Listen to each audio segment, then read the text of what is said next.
Om Swastiastu. Perkenalkan, nama saya Made Ari Pramana Putra, NIM 18102028, dari kelas 1 IHA semester 6.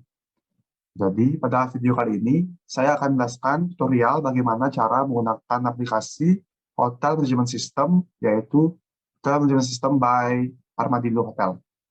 Jadi, sebelum memulai, saya ingin menjelaskan kenapa saya memilih aplikasi ini untuk nantinya manage hotel yang saya buat.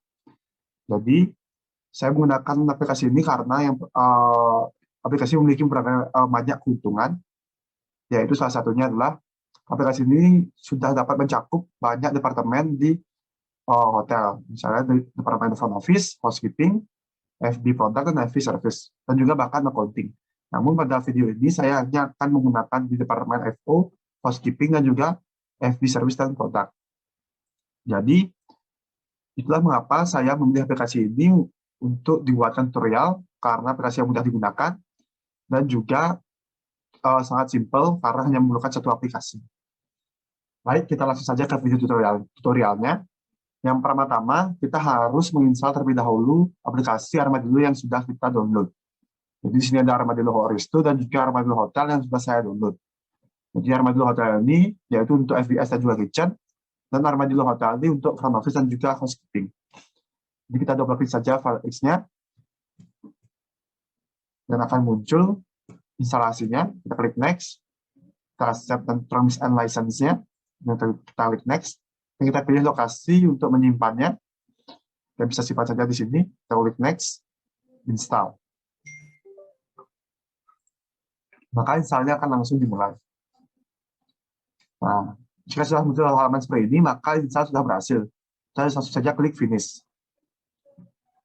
Baik, jika sudah mendownload aplikasi dan juga sudah menginstal aplikasi Armadillo, maka muncul halaman seperti ini di Armadillo Hotel. Jadi yang pertama harus kita lakukan adalah mengganti nama hotel ini. Kita bisa menggantinya di menu di pojok kiri atas, kita klik setup dan juga nama hotelnya. Kemudian kita ganti saja namanya menjadi hotel yang kita inginkan. Kita saja datanya di sini.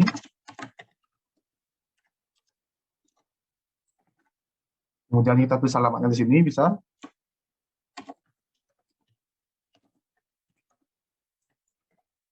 Kemudian kita bisa masukkan nomor telepon dari hotel yang kita buat ini dan juga tipe dari hotel ini, misalnya resort kah atau city hotel atau belum villa. Kemudian kita bisa masukkan jumlah kamarnya karena di sini sudah tersimpan 44 kamar, jadi saya tulis saja 44 kamar. Kemudian klik simpan. Klik OK, maka nama hotelnya sudah berubah menjadi nama hotel yang kita buat tadi. Baik, jika sudah mengganti nama hotel sesuai yang kita inginkan, kita bisa langsung memulai video tutorialnya mengenai input dan output dari departemen front office.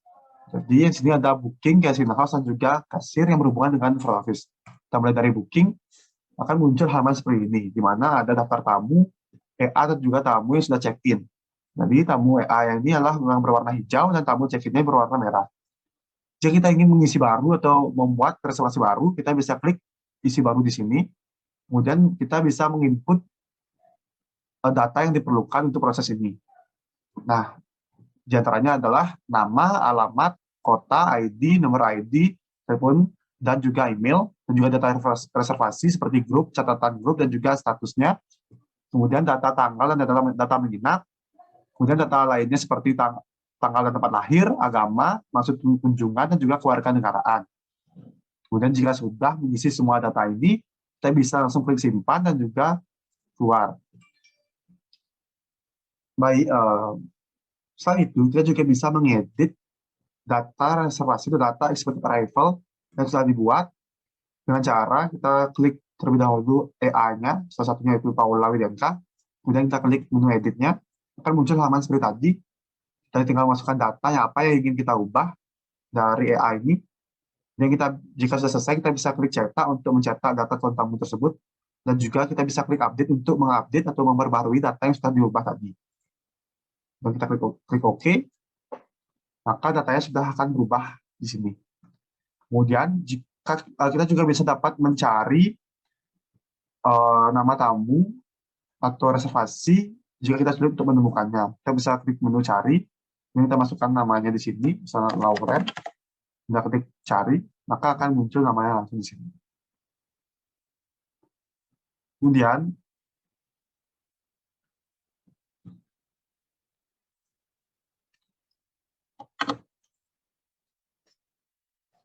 jadi selain fitur tersebut, di sini juga terdapat fitur tanggal rutin harian, blok kamar, advance deposit, check-in, hapus, dan juga cetak.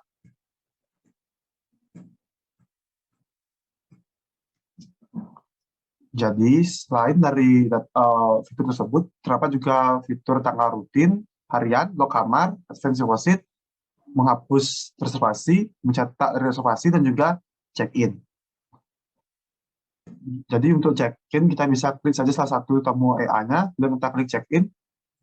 Kita blok terlebih dahulu kamar yang ingin di-check-in, pilih kamar yang sesuai, dan kita klik pilih, maka kamar sudah di-blok, kemudian kita klik check-in, dan kita klik yes di sini. Setelah menu booking, kita bisa lanjut langsung ke menu guest house-nya. Kita bisa klik, kemudian terdapat beberapa elemen seperti edit, tanggal rutin harian, extend early checkout, pindah kamar, room layout, cari dan cetak. Kemudian, saya akan menjelaskan mengenai extend dan early checkout-nya. Dan kita klik terlebih dahulu salah satu kamar di sini, kita kemudian klik extend early checkout. Misalnya di kamar ini, kita bisa klik minus untuk early checkout dan plus untuk extend checkout. Jika sudah, kita klik simpan. Kita klik yes, maka tamu sudah berhasil untuk extend checkout. Nah, kemudian untuk pindah kamar, kita klik salah satu kamarnya, misalnya Zera Solmer ini, kita klik pindah kamar yang lainnya dengan tipe yang sama, ke kamar 106. Kita klik pilih, dan proses. Dan yes. Maka, kamar sudah berhasil pindah. Itu saja untuk guest house-nya. Kemudian kita lanjut ke menu ke menu kasir. Nah, di menu kasir itu terdapat beberapa elemen seperti tagih atau bayar, tagihan rutin harian, check out, bill transfer, cari data, dan cetak daftar. Nah, untuk tagihan bayar, kita coba klik terlebih dahulu salah satunya ini. Kemudian, salah satunya ini, kemudian kita klik tagih atau bayar. Kita bisa berganti jika tamu menggunakan publisher atau kontrak rate di sini. Nah, jika sudah, kita klik cetak bill, kemudian klik OK di sini, jika sudah selesai. Nah, jika kita ingin men-split cetaknya, kita bisa klik di sini untuk melakukan split cetak, dan cetak invoice-nya di sini. Kemudian, jika sudah, kita bisa klik keluar. Kemudian untuk menu check out, jika sudah membayar tagihan, kamu bisa di check out, dan klik menu check out, dan juga cetak invoice-nya di sini, kemudian klik check out. Nah, kita bisa langsung klik yes, maka kamu sudah berhasil di check out. Kemudian untuk transfer bill, kita bisa pilih kamar yang ingin transfer bill-nya, misal Khalifa Aminah, ke kamarnya Lauren Martin. Nah, jika sudah, seharusnya jika terdapat bill yang belum dibayar, maka di sini akan terdapat bill yang dimiliki oleh tamu tersebut. Jika ingin memindahkannya, kita bisa klik tanda panah ini. Jika ingin memindahkan ke kamarnya nomor 103. Jika ingin memindahkan dari kamar 103 ke 102, kita klik tanda panah ke kiri. Dan kita klik keluar. Nah, untuk cari data ini sama seperti tadi di saat reservasi. Kita bisa cari melalui nomor kamar, namanya, ataupun nomor tagihannya, kemudian klik cari, maka akan muncul langsung. Nah, itu saja untuk input yang terdapat di sistem ini untuk departemen front office-nya. Nah, jika untuk output-nya, kita bisa langsung ke menu report, terdapat menu reception dan kasir. Nah, di sini akan tertera langsung output apa saja yang terdapat di reception dan juga kasirnya. Seperti daftar reservasi aktif, daftar reservasi check-in in history, daftar reservasi history by segment, by kota, by nationality, dan lain-lainnya. Kemudian untuk kasirnya, terdapat output seperti cetak tagihan tamu history, laporan tagihan kamar hari ini, laporan kas hari ini, dan terdapat laporan kas hari ini per kasir, dan lain-lain sebagainya. Ini jika kita ingin menampilkan output ini, kita bisa langsung klik tampilkan, dan jika ingin mengeprint tampilan ini, kita bisa langsung klik print saja. Langsung klik print di sini untuk mengeprintnya. Itu saja. Jadi itu saja untuk output dari sistem ini mengenai reception dan juga kasir. Jadi selanjutnya kita lanjut ke housekeeping-nya. Baik, setelah departemen front office, selanjutnya kita akan membahas mengenai departemen housekeeping. Nah, sistem yang digunakan di sini juga sama, yaitu di hotel. Jadi di sini terdapat menu housekeeping-nya langsung, jadi kita tinggal klik saja menu housekeeping-nya ini. Maka akan muncul keterangan seperti di atas. Di sini akan terdapat housekeeping status seperti keterangannya yaitu VC atau vacant clean, yaitu bersih kosong, sejumlah per 1 kamar, vacant dirty, sejumlah 5 kamar, atau order terdapat 2 kamar, occupied clean terdapat 2 kamar, dan occupied dirty terdapat tidak ada atau kosong. Jadi di sini totalnya ada 50 kamar. Nah, untuk melihatnya langsung kamar mana saja yang vacant clean dan atau dirty ataupun out of order, kita bisa lihat di menu sebelah kiri sini. Misalnya kamar 101 berwarna pink untuk berwarna merah itu sedang kotor, yang berwarna biru sedang rusak atau out of order, dan yang berwarna krem yaitu warna putih yaitu bersih. Jadi untuk mengubah status kamarnya tersebut, kita bisa double klik saja menu di sini. Misalnya kamar 101 kita ingin mengubahnya, kita pilih salah satu di sini, kemudian kita klik ubah status dan klik yes. Namun jika kita ingin mengubahnya, kita harus masukkan passwordnya terlebih dahulu. Jadi itu saja sistem yang dapat digunakan mengenai housekeeping di Armadillo Hotel ini. Jadi selanjutnya kita akan lanjutkan mengenai sistem hotel yang digunakan di departemen FBS dan juga FB Product di aplikasi Armadillo mengenai Resto. Baik, kita sudah berada di aplikasi Armadillo Resto. Jadi di sini saya akan menjelaskan bagaimana input dan output dari Armadillo Resto ini. Jadi hal yang pertama harus kita lakukan adalah kita buka fitur menu untuk mengecek menu apa saja tersedia dalam restoran ini. Jika sudah, kita klik keluar, ataupun sebelumnya kita ingin menghapus salah satu menu ini, kita bisa klik hapus. Nah, jika sudah, kita klik keluar. Dan untuk memulai, kita klik menu kasir. Akan muncul tampilan seperti ini. Nah, di sini untuk melakukan pesanan, kita klik titik 3 di sebelah sini. Akan muncul menu daftar meja seperti ini. Kita klik dan OK, dan nomor meja kita klik di sini. Jika sudah, kita klik pilih.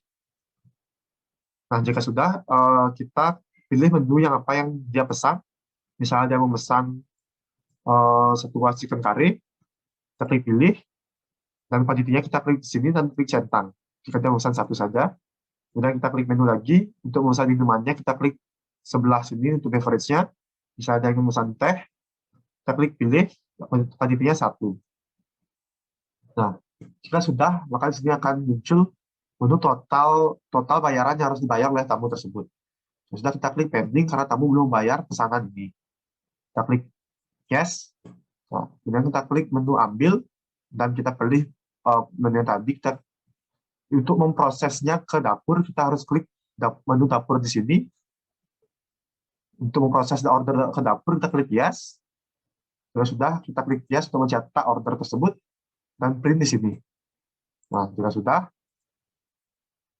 kita bisa keluar dan ke menu save. Nah, di sini akan muncul pesanan yang sudah dipesan tadi, dan kita langsung saja proses untuk chicken curry-nya. Kita klik yes, kita klik selesai. Dan kita klik lagi untuk tea-nya, kita proses, kita klik yes, dan kita klik selesai. Nah, sudah kita klik keluar, maka kita harus menunggu makanan tersebut diproses oleh chef. Jika sudah, maka waiter sudah siap untuk menyajikan makanan tersebut. Nah, jika sudah siap makanan tersebut, kita klik saja chicken curry-nya, kita klik sajikan, kita klik yes. Nah, untuk fee-nya juga kita sajikan, dan kita klik yes. Nah, jika sudah semuanya, kita kembali ke menu kasir, dan kita pilih menu ambil. Nah, ini dia menu yang tadi. Kita klik pilih. Nah, sekarang kita klik bayar untuk membayar jika tamu sudah membayar pesanan tersebut. Nah, di sini akan muncul total yang harus dibayar, yaitu sekitar $87. Nah, di sini akan terdapat payment metode terdapat cukup banyak, yaitu cash, debit card, card number, credit card, dan juga ledger, dan lainnya. Nah, karena kebetulan tamu di sini kita anggap saja membayar dengan cash, kita klik jumlah bayarnya yaitu 100, maka akan $100, maka akan muncul keterangan kembaliannya yaitu $13. Nah, jika sudah, kita klik simpan, dan kita cetak untuk cetak struknya. Di sini untuk mengoprint struk tersebut. Nah, jika sudah, maka untuk mengecek transaksi sudah berhasil, kita klik transaksi baru, dan kita klik ambil. Nah, jika sudah ada data yang pending, maka transaksi sudah semua diproses. Nah, jika sudah, kita keluar, dan untuk mengetahui output apa saja yang terdapat di restoran ini, kita bisa klik report, menu.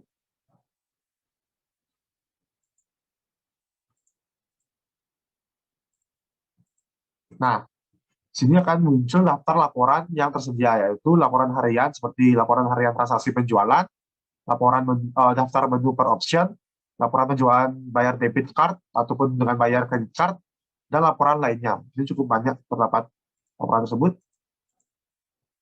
Nah, kemudian juga ada laporan manajemen, yaitu berupa daftar menu, laporan best buy per user, laporan cek barang, penjualan per kategori, dan lain-lain sebagainya. Nah, jika kita ingin mencetak salah satu laporan ini, kita bisa klik tampilkan, dan kita klik OK. Nah, kita langsung saja cetak di sini dan klik print. Nah, jadi itu saja yang dapat saya sampaikan mengenai bagaimana input dan output mengenai restoran dan food and beverage produk di Armadillo Resto ini. Sekian yang dapat saya sampaikan mengenai input dan output yang ada di hotel di dalam sistem informasi hotel berupa Armadillo Hotel ini. Jadi di dalam input ini terdapat beberapa critical point yang harus kita pertimbangkan, yaitu di dalam input terdapat primary data dan juga secondary data, di mana primary data ini misalnya dalam front office yaitu berupa tanggal check-in dan check-out ataupun jumlah kamarnya yang dipesan. Yaitu kemudian secondary datanya yaitu berupa paspor, agama, tempat, dan tanggal lahir. Nah, kemudian untuk OCD itu berupa status kamar, kemudian dalam FPS juga data yang dapat input yaitu berupa jumlah tamu yang memesan, nomor meja, pesanan tamu, ataupun jumlah pesanan.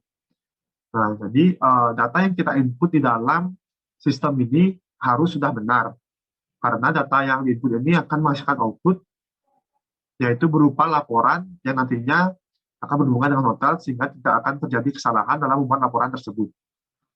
Nah, jadi sekian yang dapat saya sampaikan mengenai proses atau tutorial mengenai cara input dan output di sistem informasi Armadillo Hotel ini.